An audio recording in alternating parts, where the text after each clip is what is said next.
Okay, the purpose of this video is to probably try and save somebody the aggravation, learn from the mistake that I think I've made.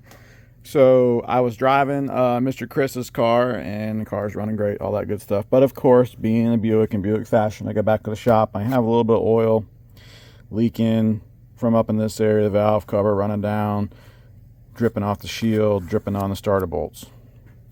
All right, well, I had these Fel-Pro Blue Perma-Dry Plus gaskets on there, and you can see where it says cover side, intake side. Look at the oil on top of that. So my question was, what did I do wrong? So I took off the valve cover, and of course it had to be the driver's or passenger side, so I had to contend with the heater box and the AC lines. Got it off, and what I believe happened was these torque limiters. See the little plastic things? I believe one of the torque limiters got caught on the outer side of this lip right here. And when I ran it down and torqued it, it was on the outside, and it told me it was tight. And it wasn't tight enough to leak any other way until it got hot and the oil got thin. I tightened it up, I cleaned it off. Well, the road test came back, it wasn't dripping, but it was still wet. So I said, okay, we'll take it apart. So I took it apart. This is the suspect valve cover. This is not his head. This is another Champion head that I have waiting in the wings. So I took a Kinetic valve cover gasket, and as you can see, I glued it on the upper side. Okay, so we'll take this off, and it's been on there not quite 24 hours.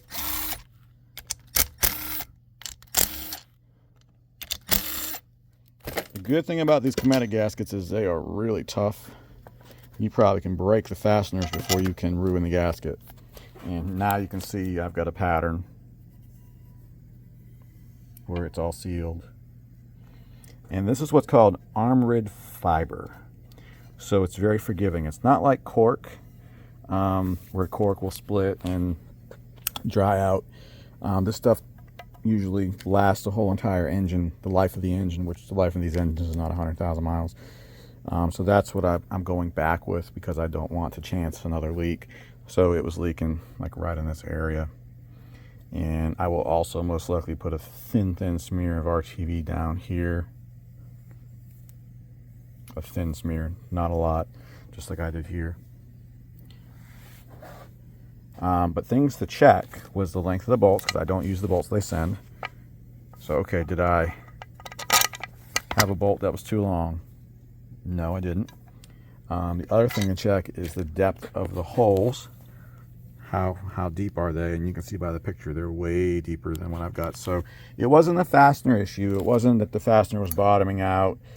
It also wasn't hitting on the shoulder, because you see there's a shoulder where the threads stop. It's not even close. So in hindsight, what I'm learning from this on the next engine is, if I want to use these valve cover gaskets, and they are great, I might just take a grinding wheel to it, honestly, and grind that off. What's it going to hurt? And I know it's on the right spot. I actually do have a set of valve covers that has most of the stuff ground off. It's actually smooth, because when you use the Kinetic, here's an unpackaged Kinetic, I mean, it's going to extend over all of these things. So instead of shaving the Kinetic, if we just remove this material, which is supposed to locate the gasket, this gasket doesn't need to be located. This gasket is strong and robust.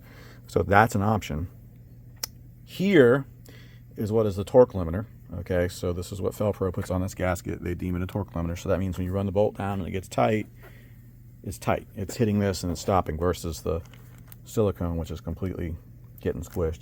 So if I was a little bit more, wanted to waste some more time on it, do some more experimentation, I could take these guys off, dry it all off, put it back together. But I don't want to waste any more time. So the solution I've come up with is the Kinetic valve cover gasket. I glued it to this last night. It's dry, and now it's ready for just a little bit of RTV. Put it back on, tighten the bolts up. Hopefully oil leaks will be gone.